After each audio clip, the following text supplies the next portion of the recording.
Back here at the Kia store of Anniston, Oxford, with the next edition of the Rico White Show. Coach, last week you had a very, very tough out-of-region opponent, the 3A defending 3A champion Piedmont at third place. Yes. And which is huge to schedule that game. I think it's a huge crowd, great environment for you guys to play in for what you have coming down the stretch, which is ultimately your biggest goal is playoff seeding and things like that.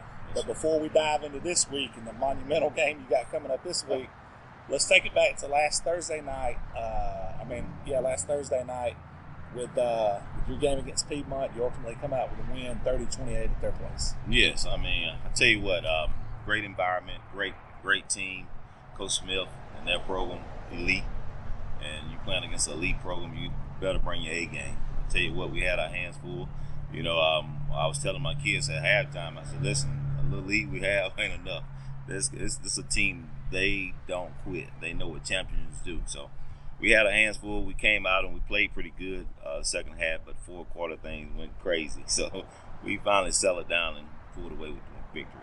Coach, what was your game plan coming into that game, just overall game plan, and how do you think you executed it? Well, the biggest thing is I know they're a sound team, so I tried to throw them off balance with some of our speed and just find some mismatches and take advantage of those opportunities. And we was pretty successful, but they made adjustments. They got sound, and their quarterback, I tell you what, we wanted to keep him in the pocket and get to him and try to rattle him a little bit. But a kid like that, it's hard to do that. But overall, we just pulled it out.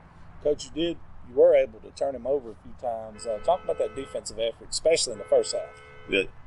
The defensive effort was amazing. We was very solid in the first half. Pretty much throughout the game. Just like I said, the fourth quarter, we gave up some explosive plays and things like that. But the effort was amazing. The team, the game plan, Coach Ball, Coach Blair, and the other defensive staff had was amazing. So it got us where we was in position to win the game. Now, Coach, let's flip it over and talk about your offensive side of the ball. In the first half, you guys come out, and it was kind of a blow for blow. There wasn't nobody really taking control of the game. Then all of a sudden something clicked, and you guys just kind of kicked it in gear and took off. And Cam started finding people downfield. You got your guys out in space, and it looked like you guys were going to run away with it. Well, it was a matter of settling down and executing. And we told Cam, it's all on you. You're the quarterback. You're on the field with those guys. Get them in the right mindset, and let's slow it down mentally and play our type of football. And we did that for the next 3 quarters. Now, that offensive line kind of started taking control as well. Talk about their performance. Amazing. Up front, Raquez, Miami, Darius, Cersei. I tell you what, Stefan, all those guys, they stepped up to the mic. They was ready.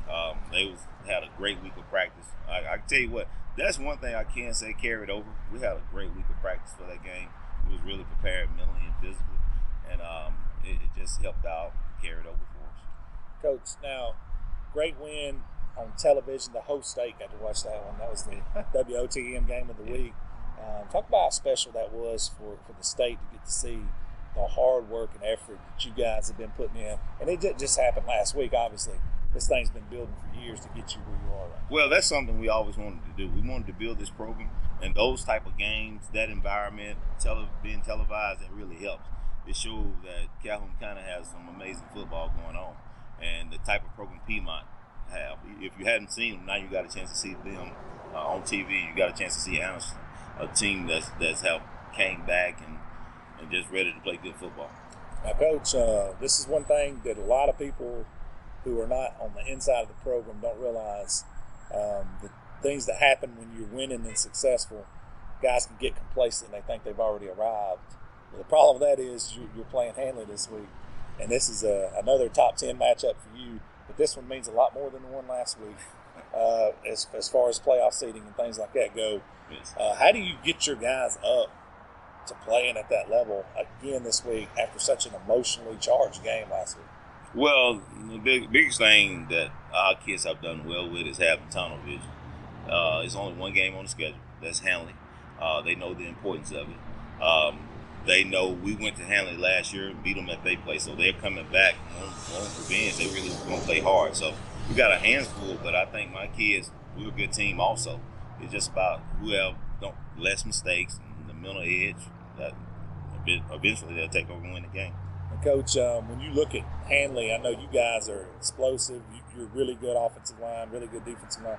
You guys don't really have a lot of weaknesses. When you look across at Handley, they're a similar team. Yes. And they're a very strong physical team. Coach training them. What do you see on them when you break down their film? Solid defense, very aggressive, play fast, play man. They come after you, they blitz you. They play aggressive football. Offensively wise, very explosive. Quarterback, very mobile, can make plays with his hand, with throwing the ball or running. And the offensive line, they get at you. They fighters. So, one thing about it, in this type of football, you can't judge a dog by its size.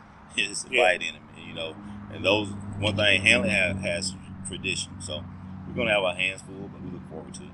Coach, being able to go down there last year and have the success you do, some of that definitely has to carry over from a confidence standpoint into this game. Absolutely. That's part of it. It's all about the standard, what you're trying to build, and what you want your program to be known for.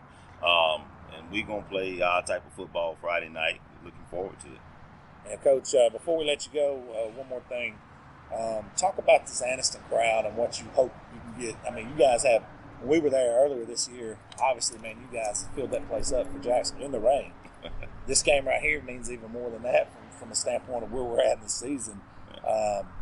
Talk to this Anniston crowd, Coach. Hey, we want them out. We need it. We need them to come out and be supportive like they have all year, man. Anniston, that's the best crowd in the world.